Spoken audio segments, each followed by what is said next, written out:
আসসালামু আলাইকুম রহমতুল্লাহ। আজকে আবার আমাদের মেগা মেশিনের ভার্জিনিয়া নরফল্ক ইয়ার্ডে আসছি। আমাদের এখানে কয়েকটা মেশিন আছে লোড করার জন্যে। তো আজকে আসছি এগুলো সেট আপ করে রাখার জন্যে। আগামী সপ্তাহে মেশিনগুলো লোড হবে।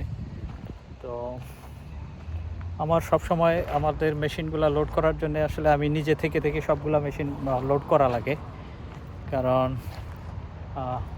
যতটুকু সম্ভব মেশিন আসলে ড্যামেজ হয়, যতটুকু হয় লোডিংয়ের ক্ষেত্রে গিয়ে মেশিনগুলো ড্যামেজ হয়। যদি লোডিং ঠিক মতো না হয় তাহলে অনেক জিনিসপত্র ভেঙে যায়, নষ্ট হয়ে যায়, মিসিং হয়ে যায়, যার কারণে আমি নিজে থেকে সবগুলো মেশিন লোড করি। তো আজকে আমাদের এখানে যেগুলো আছে, আমাদের ভার্জিনিয়াতে এখন শিপিংয়ের জন্য রেডি হচ্ছে। একটা হুইল এক্সকেভেটর আছে, ক্যাট এম 315 315C 2005-এর মডেল। যদি মেশিনটা একটু দেখাই, এটা 2005-এর মডেল। মেশিনটা অনেক সুন্দর এবং খুবই কম ইউজ হয়েছে মেশিনটা। তো এই মেশিনটাকে পাঠাচ্ছি বাংলাদেশে ইনশাল্লাহ। তো এটা নিয়েছেন আমাদের বাংলাদেশের খুবই স্বনামধন্য একজন ব্যবসায়ী, আমাদের বিগ হ্যান্ড ইকুইপমেন্ট বাসেদ ভাই। তো মেশিনটা আশা করি বাসেদ ভাই নিয়ে খুব হ্যাপি হবে, কারণ মেশিনটা মোটামুটি রেডি টু গো অবস্থায় আছে। যে অবস্থায় আছে এই অবস্থায় নিয়ে কাজ করা শুরু করতে পারবে ইনশাল্লাহ। মেশিনটা খুবই কম ইউজ হয়েছে, মাত্র 8250। তো দেখতে একটু পুরাতন লাগে, তারপরও কোয়ালিটি খুবই ভালো। আর এইখানকার মেশিন আমরা যখন মেশিন কিনি, আসলে মেশিন কোনো এখানকার মেশিন অকশন হয়, যাই হয়, মেশিনগুলো ক্লিন করা থাকে না আর কি। যে অবস্থায় থাকে মাঝে মধ্যে মেশিন আমরা মাঠে থেকে উঠাই নিয়ে আসি, এই আর কি অবস্থা। তো মেশিনটা খুবই টিপটপ কন্ডিশনে আছে। এই হচ্ছে আমাদের এখানে লোডিংয়ের জন্য ফকলিফট। এটা মোটামুটি 13 টন 14 টনের মতো ক্যারি করতে পারে। এটা আমাদের লোডিংয়ের ক্ষেত্রে ইউজ করা হয়। আর এইখানে আছে আমাদের রোলারটা, যে রোলারটা যাচ্ছে, এই রোলারটা অবশ্য যাচ্ছে একই কন্টেনারে, যেটা ফ্ল্যাট ট্র্যাকে যাবে। এটাও যাবে আমাদের বাসেদ ভাইয়ের কাছে। এই রোলারটাও খুবই ভালো কন্ডিশনে আছে, খুবই কম ইউজ হয়েছে, খুবই সুন্দর ইউজ হয়েছে। কম এটা বোঝা যায় কীভাবে? আসলে আমরা যদি একটু অনেকে আওয়ার মিটার খোঁজে যে ভাই আওয়ার মিটার কত আছে। সত্যিকার অর্থে আওয়ার মিটারগুলো করা যায়, টেম্পার করা যায়।